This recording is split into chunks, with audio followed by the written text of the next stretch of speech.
AITA. For suing my girlfriend after she had my 1967 Impala project taken to the scrapyard? I'll try to keep this short. I had a 1967 Impala 4-door that I bought in Feb 2019. A couple months ago, I bought my first house that had a 2.5-car garage. I moved the car in and started tearing it down for a complete restoration. I had the body in one bay and the chassis in another, plus the whole garage filled with parts. About 2 months ago, my girlfriend came to live with me during this whole crisis and the whole time has hated that car. She wants to park in the garage, but I have 2 acres of land with a lot of nice places to park under shady trees, or hell, even in the barn if it has to be inside. I tell her tough luck.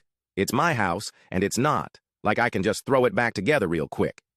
Anyways, I was out of town for a couple days on a business trip for the small local company I work for. When I got back, my girlfriend was all smiles, making me food all the time, doing all the chores, all that. I thought maybe she just was happy to have me home, but then I realized that I didn't see her car in its usual spot. I asked her where she parked so I could make sure I mow that area and keep it clean, and she said not to worry because she parked in the garage. I asked how, and she told me to go check it out. Turns out that while I was gone, she hired some people to come over and move everything related to that car, including the drivetrain, body, and chassis and all parts, and take it to the local dump scrapyard. I was absolutely dumbfounded. I had spent over $11,000 on that car, including new parts, services, and the car itself. I told her that I was going to be taking her to court for that, and she brushed me off like I was being dramatic. I told her that it's done between us and to pack her things and leave. I admit I was really angry, but I did end up getting a lawyer, and as I have all the receipts for all that money spent, and I have her on my house's security cam footage, letting the guys in and watching them take it all, I think I can win. Her family and friends are absolutely blowing me up, saying it's just a stupid old piece of junk, and that she cannot pay back all that money I spent, and that I should just let it go. But I have been putting all my time, effort, and money into that car for 1.5 years now, and goddammit if I am not going to get justice for what she did.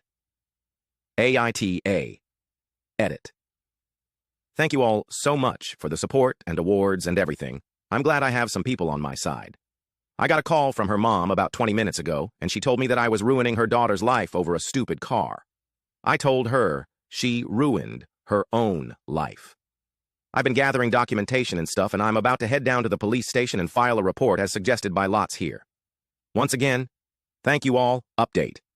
Went to the police station last night, was told to come back in the morning. Just got back and filed an official report against her for grand larceny and grand theft auto. I showed them all the receipts I had for the car and the footage of her letting the guys come, and take it as well as the title for the vehicle in my name. They said they will be in contact with all 3 parties, me, ex-GF, and junkyard guys, soon, and they will hopefully be able to recover some or all of the car. Just have to wait now. Huge update. They found my goddamn car! The junkyard guys apparently were in the middle of hiding it when the police came to ask them questions. It was on a forklift, and they were going to put it on top of a pile of cars that was hidden behind more piles of cars. They said it was theirs, and they had the title, but obviously didn't have the title for it, and since they matched the VIN on the chassis and body to the VIN on my title, it was obviously mine. I know at least one person there has been arrested. I think he was in the camera footage I talked about earlier, but IDK if it was the boss or whomever or even his specific charge. They also told me they would be looking into this specific junkyard for any other vehicles reported stolen. They said they haven't been able to get in contact with my ex just yet, but they're working on it. I'm just so glad they found my car. Luckily, I made quite an album of pictures detailing me tearing down the car, and so I can use that to prove what parts they had were mine, so I can hopefully get most or all of it back. Police haven't let me take it back home yet. As they say, it is evidence or something, so hopefully I can get it back eventually. Thank you all so much for the support and advice. She's gonna be all right.